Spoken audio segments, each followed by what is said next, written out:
Welcome back to the I'm Fine podcast, an honest discussion about mental health issues. I'm here with Melanie McGregor, and we're just discussing some of CMHA's services that they provide, where you can find it, and how to go and find and access those services. And let's reiterate again, they're 100% free. It's a non-for-profit organization. They've got tons of experience in this. The organization's been around since 1918. So if there's any place that you would like to start, I think CMHA is a strong bet that's a good place to start. So we've discussed a little bit about the services, but let's talk a little bit about what brought you to CMHA, a little bit of your own experiences being an anxiety sufferer. So let's just start there. Before you start, part of the purpose or where this podcast came from was from this type of discussion that I would have with friends, and finding out that there's a lot of people out there who I had no idea had anxiety, and all of a sudden you feel like you're a part of this bigger community, but by and large still not really talking about it openly, publicly, and sharing those experiences. So let's talk a little bit about that. Yeah, absolutely. So I've been with CMHA for about 10 and a half years. I would say it was about 10 years ago that my challenges with anxiety really started to increase, and it really started impacting my life a lot more. I would say, looking back, I've probably struggled with anxiety since I was a teenager, which was a long time ago. We won't say how long ago, but back then it was a different time, and we didn't talk really openly about mental health. You know, we might kind of whisper about, oh, I think my friend's depressed, or but I certainly didn't really understand that what I was experiencing was connected to anxiety. I think it was labeled as, oh, I was a perfectionist, I was a high achiever, you know, I took school really seriously, those kind of things, which, you know, that was true. But I think for a number of years, I was able to manage it fairly well. There were certainly times when I would struggle more than others, where I would have trouble sleeping, or, you know, I would be putting so much pressure on myself that I wouldn't be functioning well. But I generally got through it without a whole lot of long-term impact. But this all changed again about 10 and a half years ago. And there were a number of stressors going on in my life at that time. And the most significant of which was the job that I had previous to CMHA. I lost due to a restructure, which now I'm incredibly thankful for, because it brought me to CMHA. But at the time, you know, it's incredibly traumatic. Just kind of the bottom drops out of your world. And what am I going to do? And I feel like it was all of that anxiety that really brought it to a head. So when I started with CMHA, I think we can all relate to starting that new job, and we're, oh, am I going to do okay? Is everyone going to like me?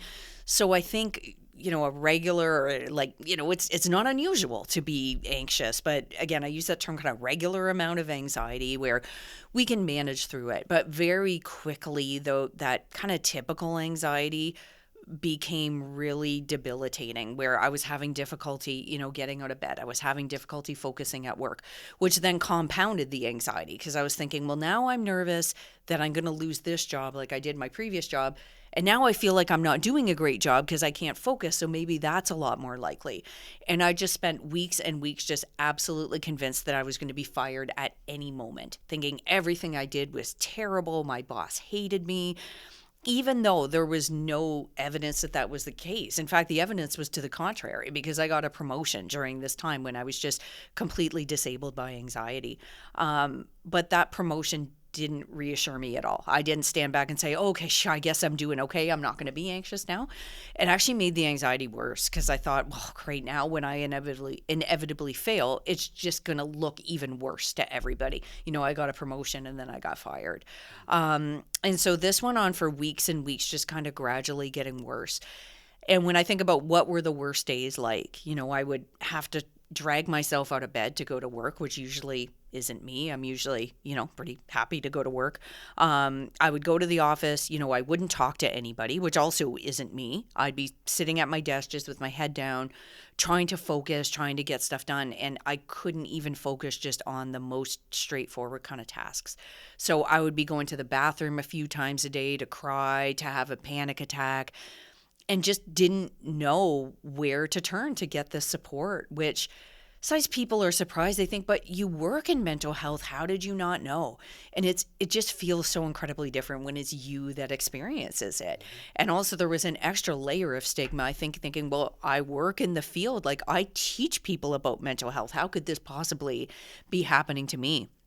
So I kind of got to the point where I was just sort of resigned to it, thinking, well, okay, I guess this is just going to be my life, for the rest of my life. I'm just going to be debilitated by anxiety, because I didn't know where to go, and I didn't really know all the things that I had always done to maintain my mental health just weren't working at that time. And so really what made the difference, it was, I can pinpoint two conversations that I had with coworkers. And one was, a coworker saying, hey, are you okay? Because you kind of look like a deer caught in the headlights. And I know I did, because he and I were talking and I just wasn't able to focus. And when you say that the title of your podcast is I'm fine, that was exactly my answer. No, I'm fine. I'm good. It's just a busy day. I'm okay. And I think we use that, no, I'm fine, because we're not ready in that moment to share. We don't know what to say. We don't know how the other person is going to react. So my response was, no, I'm fine. And so my coworker said, are you sure? Because, this is what I've noticed. And I said, no, I'm fine. I'm okay. And he said, okay, I'm just letting you know that if you ever do want to talk, I'm concerned and my door is always open. And so I left that conversation thinking, well, maybe I should open up to someone. Maybe I should share what it is that I'm experiencing.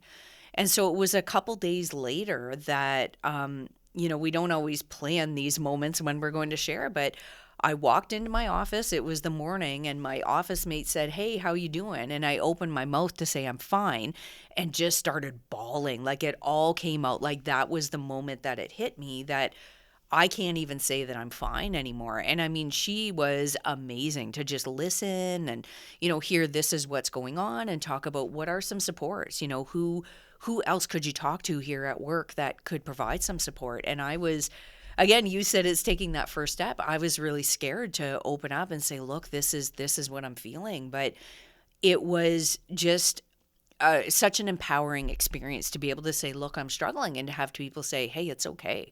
It's okay. You're going through a lot. So it was the one conversation with the coworker that said, are you okay? And then the second coworker, when I had the conversation, to be so supportive, that really made all the difference. And so it was, people in my life, my partner and things like that knew what was going on. But I think it was having those conversations with people that made me realize, wow, this is having a huge impact on my life, that my life has completely changed. Like, I don't even feel like the same person because of what I'm experiencing. And so after, I had reached out to my family doctor to get some support. After these conversations, I did end up taking a little time off work, which was terrifying for me, because I've always prided myself on, wow, I take my work seriously and I do a good job. So to say I can't do my job was actually really scary, but I'm really glad that I did. I think it was one of the most important steps that I took to say, I'm going to take some time for me. I'm going to take some time to try some new coping strategies and really try to feel better, which I did. It was about 6 weeks that I took off, and I used that time to get some treatment, to try some different things, to talk to people. And when I was ready to go back, I felt really positive about, I'm nervous about going back, but I want to go back and I want to be successful at work, because that's going to be a huge part of my recovery. And it was, and I couldn't have done that without the support of my workplace, without the support of, my partner and friends and family and things like that. And it was remarkable that when I felt like I was ready to talk about this is what I've experienced, the number of people who said, you know what, me too. You're not alone in feeling that, because it is so common that people feel alone, that they think nobody can possibly understand that, how I feel. But once you start talking, you really realize that people do. And that really can get you through having that support. So, I mean, this was almost 10 years ago. And I mean, everything since there has been good. Now I say, I'm living with anxiety because I can still live my life, even though I have this disorder. I was diagnosed with a disorder, and that's something that I'm always going to have. But I think really getting that diagnosis has made me a lot more mindful about what I need to do to care for my mental health. And in a lot of ways, I was afraid about, well, can I do my job? Can I work in mental health if this is what I've experienced? But in a lot of ways, I think it's made me better at my job because I feel like I have that perspective as someone with lived experience. And that's something that I bring to everything I do. And, really try to, it's amazing. People will say when I share, yep, I have this disorder. So, well, you seem so normal, like this is, I'm like, Yeah. okay, yeah, we'll go with that. But it's like normal people. And I use that word normal in quotes, like people from all walks of life can have mental health disorders. And it doesn't mean you're weird, or it doesn't mean you can't live a happy life or do whatever it is that you have to do. It's about taking the right steps in order to care for your wellness. Well, and I think the general public has got to get to a point where we all realize that it's not something you have. It's something that it's who you are, right? Yeah. And it's something that I had to learn when I was diagnosed with an anxiety disorder and mild depression. Pretty much as a result of the anxiety disorder, they tend to go hand in hand. Yeah. Was that this, where it starts goes way back. Mm-hmm. And that was sort of the hardest thing for me to get through. Because, initially they got me to buy a book, and I went through, it's a workbook. And I went through this workbook, and the hardest thing was going back through my past experiences to see where this stems from. Mm-hmm. I know for me, I was bullied a lot when I was a kid. And as a result, I mean, that's very general, broad strokes, but as a result, that's where my anxiety came from. I mistrust people. I'm anxious because I'm always worried about what's going to come next. So my anxiety comes from needing to plan. I'm always planning. I'm always thinking about every iteration of what could happen before it happens, and then having plans within plans. When that doesn't happen, okay, then what's the plan to follow up? Yeah. Right? Not being able to sort of just let life around me sort of flow as it does, right? Mm-hmm. But it is really interesting to go through that process and have to look back at your life and be like, whoa, like, and have a therapist full out say to me, that's trauma. Mm-hmm. Like the stuff that happened to you is, as much as I normalized it and just like, well, it's just the way things were that back then, right? Kids got bullied. No, it was trauma. You really got abused, and there's a reason why you are the way you are now, and you have to. I think people don't realize as well, like, how exhausting it is, even as the sufferer. Because like you said, you just kind of go through your day. It's like, I'll just deal with it. Like, I'm fine. And that's why I named the podcast that. It goes back to, actually, I don't know where it comes from, but I used to be on a youth, like a staff for a youth retreat for teenagers. And we would always do these check-ins after we would do a day with the teens. It was like a week-long residential thing. Just like, we didn't call it camp. It was kind of camp. Mm-hmm. But it was an opportunity for teenagers to go and be themselves and learn some new things about themselves and learn some new skills and just like get outside of their box a little bit and have a comfortable space. But as a result, you take on all of that, all of their emotional baggage and stuff. So we would have these group meetings at the end, and people were saying, I'm fine. You know what I mean? When we were doing our check-ins. And somebody said, you're not fine. Fine means effed inside, nice exterior. Like expletive inside, nice exterior. And that's why I named it that, because I think a lot of us do that. Yeah. I think North Americans particularly are really guilty of it. I know Canadians are very guilty of it. I have friends who are from Holland, and they come and they say, Canada's such a nice place, but we get a little tired of the Canadians. So I'm like, what does that mean? And they're like, because you say one thing, but you don't mean it. And they're like, there's this, we feel like you have this need to put on airs that everything is great when it might not be. Mm-hmm. And I thought that was very astute of them. I didn't think that the world saw sort of our culture that way, but I think it's pretty accurate. Yeah. And I think we got to stop white knuckling it through life. Yeah, absolutely. There's a stand-up comedian who I love. Her name's Taylor Tomlinson, and she's very open about talking about her mental health issues. She's bipolar, and but she says the same thing. When she started having issues, she told her dad, and her dad's response was like, you know what, just go have, you need protein. Go have a spoonful of peanut butter. You'll be fine.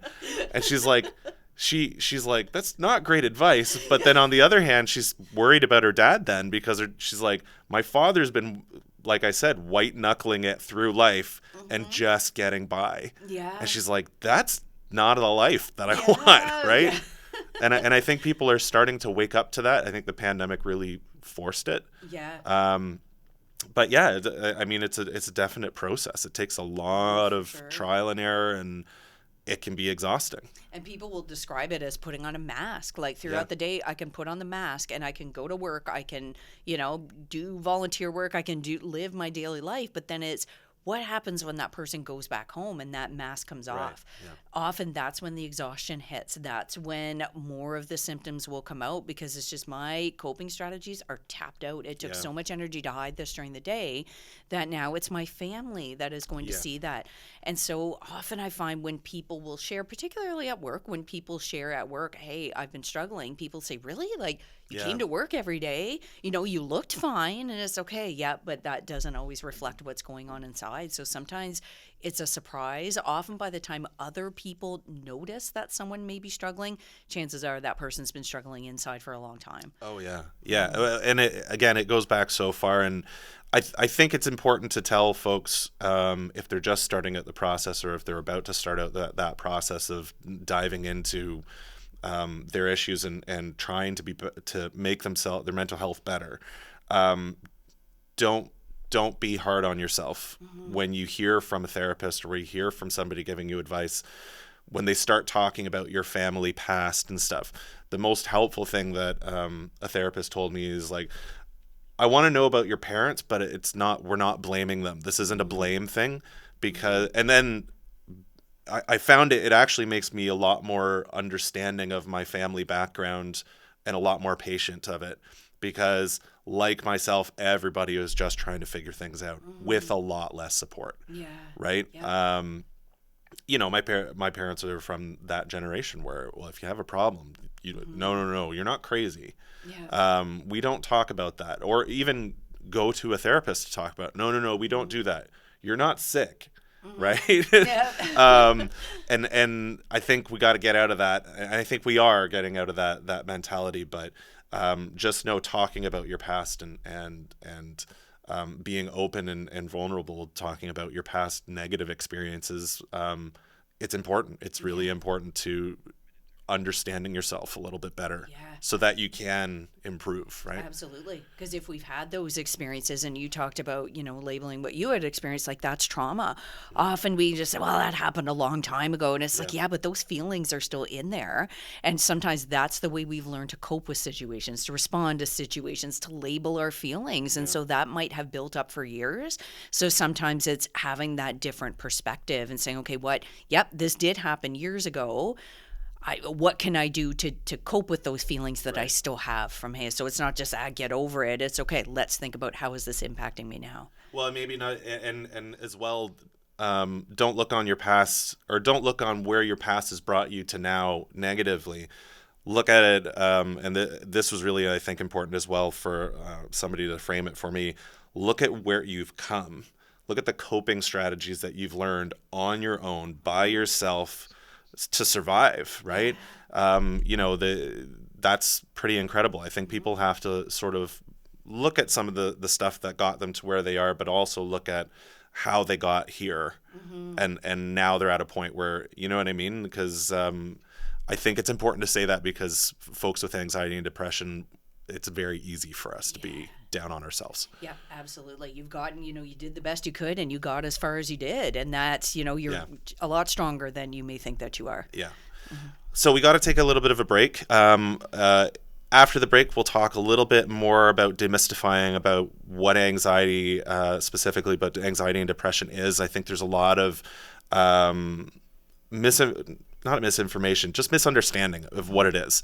That it's not potentially something that you can just diagnose away with a pill, right? So when we get back, we'll dive in a little bit more on what people can look for in terms of symptoms and things of anxiety and depression, either with yourself or with loved ones and friends, and how you can help.